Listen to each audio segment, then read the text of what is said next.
Hello friends, welcome to my YouTube channel adopt English with basics.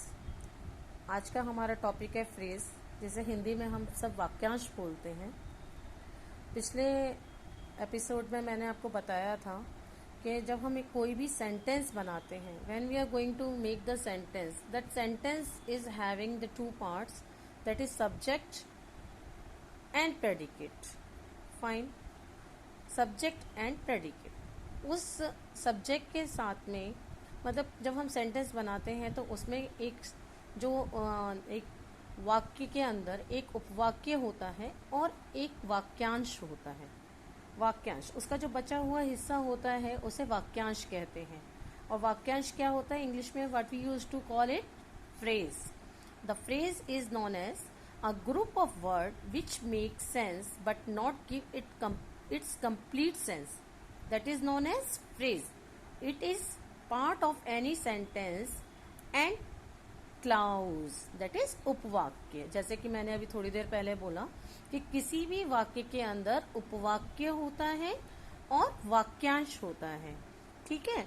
या फिर हम और अच्छे से समझने के लिए कह सकते हैं कि शब्दों का ऐसा समूह जिसका कोई भी अर्थ हो किंतु उसका पूर्ण भाव व्यक्त ना हो। मतलब किसी भी शब्द के ग्रुप से हमें उसके बारे में उसकी पूरी जानकारी प्राप्त नहीं होती है, उसको हम क्या कहते हैं? फ्रेज। ओके, अच्छा, एक चीज और, किसी भी फ्रेज में फिनिट वर्ब नहीं होता है, फाइनाइट वर्ब नहीं होता है, ठीक है। Phrase never gives meaning if they used alone. Phrases never gives meaning if they used alone. कोई भी वाक्यांश जो है पूरा कंप्लीट मीनिंग नहीं देता है, पूर्ण भाव से हमें कोई भी इंफॉर्मेशन प्रोवाइड नहीं करता है। जैसे कि a beautiful park, beautiful park मतलब एक सुंदर बगीचा, है ना।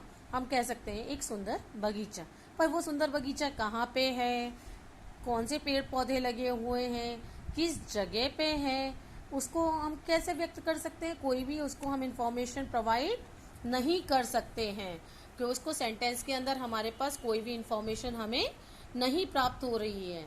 तो that is known as phrase of the sentence. जैसे और ले सकते हैं हम, in the east on a wall of a great beauty, या we can say a monkey sat on a wall. A monkey sat on a wall, मतलब on a wall जो है, ए मंकी तो उसका नाउन हो गया, है ना। ऑन ए वॉल जो हो गया, ऑन अ वॉल जो हो गया, उसका फ्रेज हो गया, उपवाक्य हो गया, ठीक है।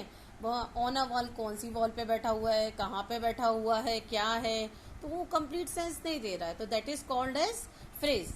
Phrase do not have any predicate. Note it down, phrase do not have any predicate. कोई भी फ्रेज का अपना कोई प्रेडिकेट नहीं होता है। ओके, फ्रेज तो आपको यहाँ तक समझ में आया। A group of word which make sense but not give its complete sense is called a phrase. Okay, phrase क्या होता है? एक सेंटेंस का वाक्यांश, एक सेंटेंस के अंदर कुछ शब्दों का समूह जो कि जिसका मतलब तो होता है पर पूर्ण भाव उसका प्रकट नहीं होता, पूर्ण meaning, complete meaning it's doesn't give to us. Okay, now we are going to study about the types of phrases. Normally क्या है कि हम जब पढ़ते हैं तो टाइप्स ऑफ फ्रेजेस में 3 टाइप्स ऑफ फ्रेजेस आते हैं, पर 3 टाइप्स ऑफ फ्रेजेस में क्या है कि 3 टाइप्स ऑफ फ्रेजेस कौन कौन से होते हैं? Noun phrase, adjective phrase and adverb phrase. But उस एडवर्ब फ्रेज से पहले हमें वर्ब फ्रेज समझने की जरूरत होती है, और एक 5th वन एडिशनल फ्रेज और होता है, that is known as prepositional phrase. That is known as prepositional phrase. Okay, so we can conclude over here, that is type of phrases. There are commonly 3 type of phrases, but including there are 2 more phrases which I am going to explain in the lesson. Okay, first one is noun phrase. What is first one? Noun phrase. Before explaining the noun phrase, I am going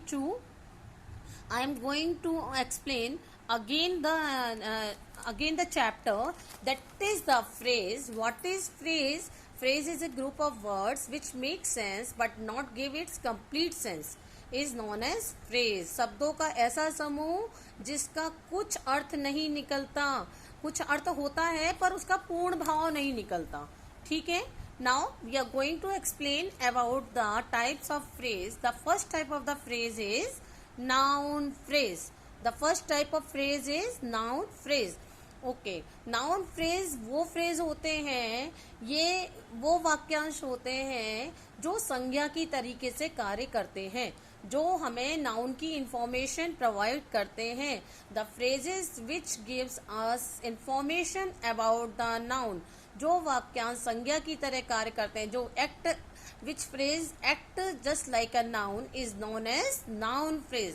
for example, the boy wants to go home. लड़के कहाँ जाना चाहते हैं? लड़के कहाँ जाना चाहते हैं? To go home. To go home is a noun phrase. To go home is act as a noun phrase here. So hope you understand. समझ में आ रहा है ना बच्चों? The girl wants to eat pizza. Girl क्या खाना चाहती है? The girl wants to eat pizza. लड़की क्या खाना चाहती है? पिज्जा खाना चाहती है. To eat pizza is just reacting like here as a noun phrase. Second one is verb phrase here. So please pay attention. Okay. Second phrase is verb phrase. इसके अंदर in this phrase the main verb and the helping verb both works in these sentences. In these type of sentences we can see, in these type of sentences in verb phrases we can see that subject के साथ में helping verb भी होता है plus आपका main verb भी होता है. After that there would be the object. Okay. इसके अंदर ये जो वर्ब फ्रेज होते हैं, क्रिया, क्रिया वर्ब का मतलब क्या होता है? क्रिया. क्रिया के जो फ्रेज होते हैं, क्रिया का जो वाक्यांश होता है, इसके अंदर हमें दोनों चीजें देखने को मिलती हैं, जो कि हेल्पिंग वर्ब भी है और मेन वर्ब भी है. For example, Sita has finished her lunch. Okay, got it? Sita has finished her lunch. Sita has finished. Has is helping verb here and finished is main verb here. Has is working as a helping verb here and finished is working as a main verb here. Sita ने अपना lunch finish कर लिया है. तो has क्या है यहाँ पे? हेल्पिंग वर्ब है और मेन वर्ब क्या है? फिनिश्ड है वहां पे. Second example is they have practiced for their competition. They have practiced for their competition. Have practice is, have is a helping verb here and practice is the main verb here. उन्होंने अपने competition की तैयारी कर ली है ना? तो इसके क्या क्रिया करी है उन्होंने? क्रिया क्या कर रहा है? काम क्या कर रहा है? प्रैक्टिस करी है. काहे की? कंपटीशन की. ओके, कंपटीशन की तैयारी करी है. That is they have practice for their competition. तो हैव क्या है? Helping verb and practice is main verb here. Third one is adjective phrase. Okay, third one is adjective phrase. Adjective we all knows, विशेषण. जो वाक्यांश विशेषण बताता है उसको हम क्या कहते हैं? एडजेक्टिव फ्रेज कहते हैं. फॉर एग्जाम्पल, जैसे she is very beautiful in her group. अच्छा, एक चीज और है बच्चों, एक चीज और ध्यान रखिएगा. Let seize the attention over here friends. क्या है कि इस एडजेक्टिव फ्रेज में we use a modifier word also. मतलब किसी भी चीज की विशेषता बताने के लिए एक वर्ड का यूज करते हैं, उसे हम मॉडिफायर बोलते हैं. ओके, मतलब किसी भी शब्द को मतलब और बढ़ चढ़ के बताना, that is modifier word. Subject plus verb. Here I can see in bracket I have written subject plus verb plus modifier word plus adjective plus object. Okay, for example, she is very beautiful in her group. She is very beautiful in her group. So what you see here? Very is the word which increasing the value of the beautiful word here. Very is the word which is increasing the value of the beautiful word here in her group. Okay, वो अपने group के अंदर बहुत ज्यादा खूबसूरत है। Okay, ठीक है, बहुत ज्यादा, वेरी, बहुत ज्यादा, ब्यूटीफुल, खूबसूरत, ठीक है। That is verb here, very, is verb here, modifier word is very, and beautiful is adjective, and in her group is a phrase here, is very beautiful in her group. That bat is very heavy to play. That bat is very heavy to play. समझ में आ रहा है ना सबको? Okay, okay. That bat is very heavy to play. Bat, ये बल्ला बहुत ज्यादा भारी है, वेरी हैवी, बहुत भारी है, किसके लिए? खेलने के लिए। तो इसमें क्या फ्रेज है? एडजेक्टिव फ्रेज है। एडजेक्टिव फ्रेज की एक्सप्लेनेशन आई है इस एग्जाम्पल के अंदर। Okay, our next word is adverb phrase. Our next phrase is adverb phrase. अच्छा, एक चीज बताओ मुझे, एडवर्ब फ्रेज तो हम सब जानते हैं ना, एडवर्ब क्या होता है? पहले तो ये पता होना जरूरी है। एडवर्ब क्या होता है कि जो भी चीज हमें वर्ब, वर्ब मतलब क्रिया, अभी तक हम क्रिया क्रिया देख रहे थे ना, हाँ, क्रिया जो होती है मतलब क्रिया वर्ब जो होती है उसकी विशेषता हमें बताता है जो वर्ड, उसको हम क्या कहते हैं? एडवर्ब। और जो वाक्यांश हमें, जो वाक्यांश, जो फ्रेज हमें एडवर्ब बताता है, किसी क्रिया की भी विशेषता बताता है, उसको हम क्या कहते हैं? Adverb phrase. और we can say one or more word work together to give more information about an adverb, or we can say it give extra weightage to the word of verb. किसी verb के word को, किसी क्रिया के शब्द को जब extra weightage provide करता है कोई भी वर्ड, उसको क्या कहते हैं हम? Adverb phrase. Okay, that is known as, yes, that is known as adverb phrase. Now we can see some examples for the adverb phrase. Adverb phrase के कुछ examples देखें। They completed their work really very fast. Really is the word which is giving us a type of weightage, मतलब वजन रख दिया उसने अपने sentence में। They completed their work really very fast. The really word shows here, and really very fast is showing as here, that is it is giving weightage to the sentence. Really, really, yes, of course, बहुत तेज, बहुत जल्दी से उन्होंने अपना काम complete कर लिया। They completed their work really very fast. Really is the adverb here, very fast. Fast जो है हमारा एडजेक्टिव है, एडजेक्टिव है। ओके, उन्होंने अपना काम बहुत जल्दी से खत्म कर लिया, पूरा कर लिया। That is adverb phrase here. Second example is the ball fell in the basket.